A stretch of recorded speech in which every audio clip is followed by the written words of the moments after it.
एक वफादार सिपाही जो अपने राज्य की सबसे इम्पोर्टेंट कैदी को ही भगाने की कोशिश करता है। आपको मुक्त करवाने का अवसर मुझे बार बार नहीं मिलेगा। फिर उसी राज्य के राजकुमार को मारने वाले आदमी के पैर चूम लेता है। उसे आप तक पहुंचने से पहले मुझसे टकराना होगा। लेकिन असल में तो वो बाहुबली के लिए वफादार था ना, भल्लाल देव के लिए थोड़ी। अमरेंद्र बाहुबली। और इसलिए वो बाहुबली को ही मार देता है। कैसे कटप्पा, कैसे करते हो तुम ये कहानी है शिवा की, जिसको उसकी दादी शिवगामी रात भर एक्वामैन की तरह पानी के अंदर तैर के गांव वालों को सौंपती है, ये बोल के कि उसको ऊपर पहुंचाया जाए। मेरा मतलब उसको उसके घर पहुंचाया जाए। वहाँ ऊपर की ओर उंगली दिखा रही थी। तो बदले में ये मासूम गांव वाले बच्चे को रास्ते में मिले हुए पैसे की तरह अपने पास ही रख लेते हैं। ये मेरा बेटा है, इस बच्चे को मेरी गोदी में गंगा मैया ने डाला है। मगर तुम संगा की भी प्रॉब्लम समझो। ये जिस गांव में रहती है उसका सेक्स रेशो हरियाणा से भी बदतर है। यहाँ कोई लड़की ही नहीं दिखती शिवा के एज की, तो संगा भी तो बेटा ही चाहेगी ना।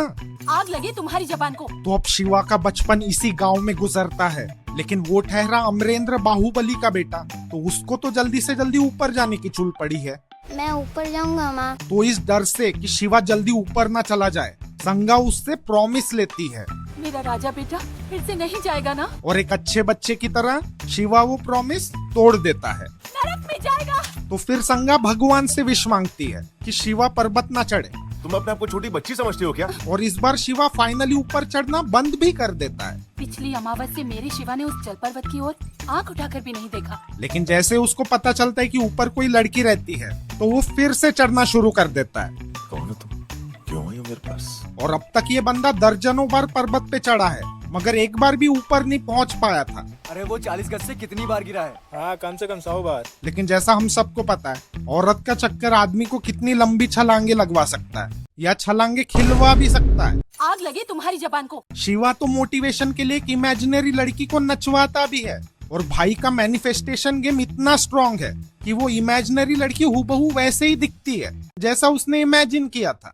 है तो तुमको क्या? मगर अफसोस, अवंतिका नचनिया नहीं है, वो तो रेबेल किड है, धोखा हुआ। जिसके पीछे पड़े हैं माहिष्मति के सैनिक, जो औरतों से कटने के लिए पैदा हुए हैं। इस रेबेल ग्रुप का एक ही लक्ष्य है, रानी देवसेना को छुड़ाना, जो 25 साल से माहिष्मति राज्य की कैद में है। 25 साल नहीं, अंतिम सांस तक भुगतने दो। लेकिन एक इंसान है जो इन लोगों की मदद कर सकता है, मगर वो मदद करेगा नहीं, क्योंकि कटप्पा सिंहासन के गुलाम हैं। और गुलाम को राजघराने के साथ उठने बैठने की अनुमति नहीं, मगर उनके साथ मुजोरी करने की अनुमति बिल्कुल है। अद्भुत है ये शमशीर, लेकिन हमारी रफ्तार के आगे नहीं टिकेगी। गुस्ताखी! ऐसा गुलाम कहाँ होगा? मीनवाइल शिवा हमें दिखाता है कि वो बस एक माउंटेन क्लाइंबर नहीं है, वो तो उसकी हॉबी थी। शिवा की दिहाड़ी तो टैटू आर्टिस्ट की मजदूरी करके चलती है। कंधे पर मेरी कला देखी, पसंद आई ना? लेकिन शिवा की ये चिड़ी मारी अवंतिका को भारी पड़ जाती है, क्योंकि रेबेल सरदार को ये सब फेमिनिन चीजें पसंद नहीं। जिसे अपने शरीर से प्रेम हो, वो अपने प्राण दांव पर नहीं लगा सकता। मगर फिर अवंतिका एक ऐसी एंटी फेमिनिन चीज करती है कि सरदार उसको माफ कर देता है। वो पोएट्री करती है। ये मेरा रक्त है जो खौलकर भाप बन गया और मेरी आंखों से बह निकला। तो अब अवंतिका को देवसेना को छुड़ाने की जिम्मेदारी दी जाती है। 2 दिन बाद तुम्हें कूच करना है, तैयारी करो। लेकिन जाने से पहले उसको उस दिहाड़ी मजदूर को पकड़ना है, जिसकी वजह से उसका रोजगार जा सकता था। वो फिर आएगा। मगर अफसोस, अवंतिका एक बहुत बड़ी बीमारी से गुजर रही है। जैसे कुछ लोगों को दूर या पास का नहीं दिखता ना, वैसे ही अवंतिका को बस अपने नीचे का ही दिखता है, ऊपर का बिल्कुल नहीं दिखता। क्या लड़की है? और अब शिवा हमें सिखाएगा कि लड़की को इम्प्रेस करने के लिए तुम्हें क्या करना चाहिए। उसके ऊपर सांप डाल दो, क्या बोले? जिससे गुस्सा होके वो तुम्हारा पीछा करते करते हरियाणा से हिमाचल पहुंच जाएगी। मेरी जान लेना चाहती है क्या? फिर स्टेज 2, उसको गड्ढे में गिराने की कोशिश करो। देख लिया ना, ऐसे ही गड्ढे में गिर गई। और फिर फाइनली प्यार का इजहार, मैं तुम्हें प्यार करने आया हूँ, जिससे वो बौखला जाएगी। लेकिन तुम्हें घबराना नहीं है, तुमको बस उसको नंगा करना है। उसको दिखाना है कि वो तुमसे कितनी वीक है। उसको पानी में भिगो के ह्यूमिलिएट करना है। इसीलिए कहते हैं बात माननी चाहिए। जिसके बाद वो तुम्हें सेक्सिस्ट मिसोजिनिस्टिक पिग नहीं बोलेगी, वो तो तुमको अप्रिशिएट करेगी कि तुमने उसको याद दिलाया कि वो एक लड़की है। तुम एक लड़की हो, मैं एक लड़का। और फिर क्या, मिल जाएगा सेक्स। नरक में जाएगा। मगर अवंतिका के अंदर का फेमिनिज्म शिवा पूरी तरह नहीं निकाल पाता। उसको देवसेना को बचाने अकेले ही निकलना पड़ेगा। इसलिए वो शिवा को क्लोरोफॉर्म वाला फूल सूंघा के माहिष्मति के लिए निकलती है। अब दर्द हुआ। लेकिन जैसा तुमको पता है, उसको ऊपर का नहीं दिखता, तो सैनिक उसको पकड़ लेते हैं। क्या लड़की है? मगर फिर वहाँ शिवा आके दिखाता है कि क्लोरोफॉर्म का भी उस पे तलवार जितना ही असर होता है। अब दर्द हुआ। और अब शिवा, जिसका पूरा बचपन वाटरफॉल और हरियाली के बीच में गुजरा है, जिसने लाइफ में पहली बार स्नो देखा होगा, उसको पता है कि एवलेंच कैसे लाया जाता है, स्नो बोर्डिंग कैसे की जाती है। मैं ऊपर जाऊंगा माँ। सिमिलरली अवंतिका, जिसकी पूरी लाइफ का एक ही लक्ष्य था, उसकी एक दिन के प्यार में धुन बदल जाती है मैं तुम्हें नहीं छोड़ सकती। और वो अपना लोड शिवा पे डाल देती है, लिटरली एंड फिगरेटिवली। वो देवसेना कौन है मैं नहीं जानता, लेकिन अगर तुम उसकी मुक्ति चाहती हो, मैं ले आऊंगा। तो अवंतिका सरदार को अपनी वर्जिनिटी खोने के, मेरा मतलब अपना काम शिवा के ऊपर डालने के बारे में बताती है। मेरा शिवा रानी देवसेना को छुड़ा लाएगा। लेकिन इससे तो सरदार गुस्सा हो जाएगा कि अवंतिका अपना काम छोड़कर ये सब सेक्स सुक्स में पड़ गई। जिसे अपने शरीर से प्रेम हो वो अपने प्राण दांव पर नहीं लगा सकता। अगर ऐसा तुम सोच रहे हो तो गलत, भूल गए वो एंटी वुमन है। ये कहाँ से आया? वहीं से जहां तुम संघर्ष को भूलकर श्रृंगार की तरफ मुड़ गई। तो उसको तो बिल्कुल प्रॉब्लम नहीं है कि एक औरत की जगह मर्द जा रहा है। मेरे साथ आइए। ठीक है। इधर शिवा की माँ, मतलब चोटी माँ, इस बच्चे को मेरी गोदी में गंगा मैया ने डाला है। वो रो रही है क्योंकि लड़की मिलते ही शिवा उनको भूल गया। 15 दिन हो गए मेरे बेटे को गए हुए, वो अभी तक वापस नहीं लौटा। मगर शिवा का बाप तो उदय शेट्टी टाइप बला टली। हो सकता है उसे अपने लोग मिल गए हों। तो अब शिवा माहिष्मति राज्य के लिए निकलता है, वो राज्य जिसके फ्लैग में घोड़े हैं लेकिन एंट्रेंस पे हाथी। क्या बोली? यहाँ के राजा भल्लाल देव ने देवसेना को बंदी बना के रखा है। नहीं, वो उसके दुश्मन की बीवी है इसलिए नहीं, बल्कि उसको फ्रेंड जोन में डाल दिया था इसलिए। तुमने मुझे ठुकराया और उसको चाहा। और बदले की आग में भल्ला ने उस जमाने की ठुकरा के मेरा प्यार मेरा इंतकाम देखेगी वाली पोएट्री भी लिखी है। उन अंधेरी रातों में, दिया तेरे हाथ में, कैद खानों के सन्नाटों में। क्या तुम्हें अपनी बेड़ियों की गूंज में कभी भी उसका नाम सुनाई दिया? भल्लाल देव को पता है कि उसके खुद के सैनिक उससे नफरत करते हैं। तुम्हारे मन में मेरे लिए कितना द्वेष है ये मैं जानता हूँ। लेकिन वो जानता है कि कटप्पा उसके खिलाफ कुछ नहीं करेगा। नहीं, उसकी लॉयल्टी की वजह से नहीं, उसको पता है कि ये आदमी एक अकेले सांड को नहीं हरा सकता। हमारी रफ्तार के आगे नहीं टिकेगी। तो ये मुझ जैसे महाबली के अगेंस्ट क्या कर लेगा? भल्लाल देव से टकराना है तो एक नहीं 10 सांड बुलाने पड़ेंगे। मगर भले ही कटप्पा वीरों की तरह भल्ला का सामना नहीं कर सकता हो, लेकिन चोरों की तरह रात में देवसेना को भगा तो सकता है। आप आज्ञा दें तो बेड़ियां तोड़कर आपको मुक्त कर दो। तुम्हारी निष्ठा देखकर मैं सच में हैरान हो जाता हूँ कटप्पा। क्योंकि सारी सिक्योरिटी तो महल के अंदर रहती है, महल के बाहर तो काला कुत्ता भी नहीं घूमता। हमारे पास 25,000 सैनिकों का बल है। लेकिन देवसेना तो बस अपने बेटे के हाथों से ही छूटना चाहती है। मेरा बेटा आएगा। जमीन की छाती फाड़ के आएगा, आसमान का सीना चीर के आएगा। मेरा बेटा आएगा। हे बुढ़िया, उठ। और वो बेटा फाइनली आ जाता है और उसकी खबर जया आंटी को, मेरा मतलब देवसेना को पहले पहुंच जाती है। मेरा बेटा आ गया। और अब शिवा स्मार्टली इस महल को इन्फिल्ट्रेट करता है, जहां वो एक सैनिक का भेष बदल के भल्लाल देव के सामने पहुंच जाता है और फिर बकलोली करके खुद ही अपनी पोल खोल देता है। गधों के इस झुंड में किसी ने भी नहीं देखा।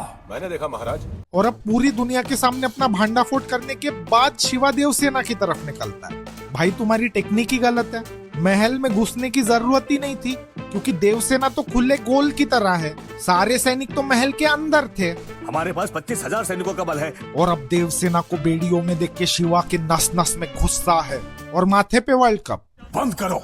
और आखिरकार शिवा देवसेना को बेड़ियों से आजाद करता है, जिन बेड़ियों ने उसको इतना कमजोर कर दिया था कि वो ठीक से चल तक नहीं सकती। और इसलिए शिवा उसको मुक्त करते ही बोरी की तरह हॉर्स कार्ट में पटक देता है। अब दर्द हुआ। ताकि देवसेना की बची हुई सांस भी निकल जाए। नरक में जाएगा। वैसे इसकी गलती नहीं है, ये तो इनकी खानदानी प्रॉब्लम है। शिवगामी भी छोटे शिवा को ऐसे मैन हैंडल करती थी। तू मेरे पापों का प्रायश्चित चाहता है। लेकिन फिर भी गुल बजा के गेट पर खड़े सैनिकों को चौकन्ना किया जाता है और अब माहिष्मति किंगडम के पूरे 4 सिपाही गेट पर खड़े रहते हैं। हमारे पास 25,000 सैनिकों का बल है। मगर ये तो बस पहरेदार थे, असली टुकड़ी तो शहर के बाहर शिवा का इंतजार कर रही है, पूरे 4 की टुकड़ी। हमारे पास 25,000 सैनिकों का बल है। और अब हमें पता चलता है कि शिवा का क्रिप्टोनाइट क्या है। ना तलवार की धार से, ना पहाड़ों की ढलान से, और ना फूल वाले क्लोरोफॉर्म से। शिवा बेहोश होता है तो बस एक लकड़ी की मार से। अब दर्द हुआ। लेकिन सैनिक लोग ठहरे पैदल, तो वो शिवा के होश में आने के बाद भी लकड़ी के बजाय तलवार से ही उसको मारने की कोशिश करते हैं। धोखा हुआ। जिनमें से एक होता है राजकुमार भद्रा, जिसकी उम्र बेटा अंकल के सामने करतब करके दिखाओ वो वाली है। वो इस एज में अपने बाप से करतब करवाता है। पिताजी मार दिए मेरे पिताजी ने। कहीं देखा है इसे वीर? नहीं हो रहा है। देखा है? मगर फिर वहाँ कटप्पा आ जाता है और वो भद्रा को आश्वासन देता है। युवराज, आपकी रक्षा करना मेरा धर्म है। और महाबली कटप्पा की गारंटी मतलब मैगी वाली गारंटी। तो 2 मिनट में शिवा उसको तड़ी पार करके भद्रा तक पहुंच जाता है। आपकी रक्षा करना मेरा धर्म है। और फिर शिवा कटप्पा की ही लाई हुई तलवार से भद्रा का काम तमाम कर देता है। कैसे कटप्पा, कैसे करते हो तुम ये? मगर कटप्पा तो अब अपना धर्म पूरा नहीं कर पाया आपकी रक्षा करना मेरा धर्म है। और इसलिए वो अपने राजकुमार के हत्यारे की तरफ बढ़ता है और फिर उस हत्यारे का चेहरा देख के उसके सामने घुटने टेक देता है। तुम्हारी निष्ठा देखकर मैं सच में हैरान हो जाता हूँ कटप्पा। लॉयल्टी चुटकियों में बदलता है ये आदमी। ऐसा गुलाम कहाँ होगा? और फिर उसी टाइम रेबेल्स भी वहाँ पहुँच जाते हैं और गांव वाले भी, जिनको एक ऐसा शॉर्टकट मिल जाता है जो उनको आधी रात में 3-4 राज्य क्रॉस करवाता है, जितना शिवा घोड़ा गाड़ी के साथ भी नहीं कर पाता। आग लगे तुम्हारी जबान को।